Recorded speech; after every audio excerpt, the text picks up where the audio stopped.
कैसे हो दोस्तों। मैं मोहम्मद नईम शेख में बताना चाहता हूं कि आज का संडे टाइम्स मेरे हाथ में है, जिसका ये फर्स्ट पेज है। और इसके पेज नंबर 2 पे एक आर्टिकल है जिससे पढ़ के मुझे बहुत ही अचंभा हुआ। जो ये है, और इसमें लिखा हुआ है कि बीजेपी में offer MNS Rajya Sabha seat vacated by Goyal और MLC nomination for Raj son. तो इतना बड़ा आर्टिकल टाइम्स ऑफ इंडिया में आया।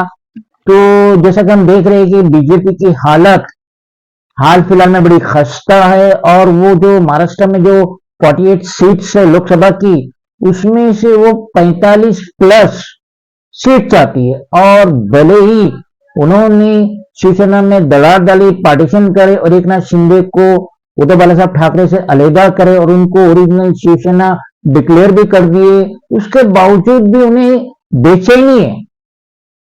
Union home minister Amit Shah BJP को, मोदी को बहुत ही ज्यादा बेचैनी है कि भले ही हमने शिवसेना में पार्टीशन कर दिया, एक नाथ शिंदे को साथ में लेकर आ गए, 55 में से 44 एमएलए को भी लेकर आ गए, लेकिन वो बेचैनी है कि हमें 45 प्लस लोकसभा की सीट आउट ऑफ 48 महाराष्ट्र में मिलना मुश्किल है, जिसकी वजह से उन्होंने हाल फिलहाल में union home minister Amit Shah ने राज ठाकरे से दिल्ली में मुलाकात की। साथ में उनका लड़का अमित ठाकरे भी था, और वो ये जान रहे कि भले ही जो रेबल एमएलए है एक नाथ शिंदे के साथ है, लेकिन जो पब्लिक है, ग्रास रूट है, वो लेवल पे अभी भी उद्धव बाला साहब ठाकरे का दबदबा है और उनको लोग बहुत पसंद कर रहे हैं, जिसकी वजह से राज ठाकरे के नाम के साथ भी ठाकरे हैं और ये बाला साहब ठाकरे के भतीजे भी है। तो उसका फायदा उठाते हुए बीजेपी राज ठाकरे को करीब ला रही है। और अभी जैसे कि पीयूष गोयल जो कि सिटिंग राज्यसभा के मेंबर थे, लेकिन वो नॉर्थ मुंबई से लोकसभा इलेक्शन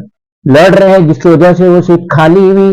तो बीजेपी के सीनियर लीडर्स कह रहे हैं बाला नंदगांवकर जो एक टाइम पे मजगांव से ओबीसी के लीडर छगन भुजबल को हराए थे, इसलिए ये राज्यसभा की सीट राज ठाकरे चहीते बाला नंदगांवकर को दे देंगे और गवर्नर कोटा का जो एमएलसी है वो अमित राज ठाकरे को देंगे, जो कि राज ठाकरे के लड़के हैं। तो इस तरीके से राज ठाकरे का जो बेस है, जो उनका वोटिंग परसेंटेज है महाराष्ट्र में, उससे कुछ बीजेपी को फायदा होगा।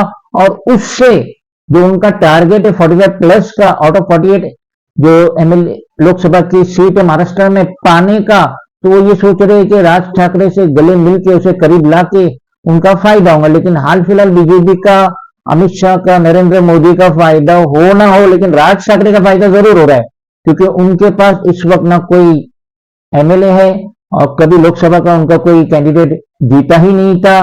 तो इस तरीके से राज ठाकरे की पॉलिटिकल वैल्यू बढ़ गई है और उन्हें बैठे बैठा राज्यसभा की सीट मिल रही है। शायद वो बाला नंदगांवकर को जाए या राज ठाकरे खुद ले ले, लेकिन एमएलसी उनका लड़का अमित बनेगा, ये तो कंफर्म है।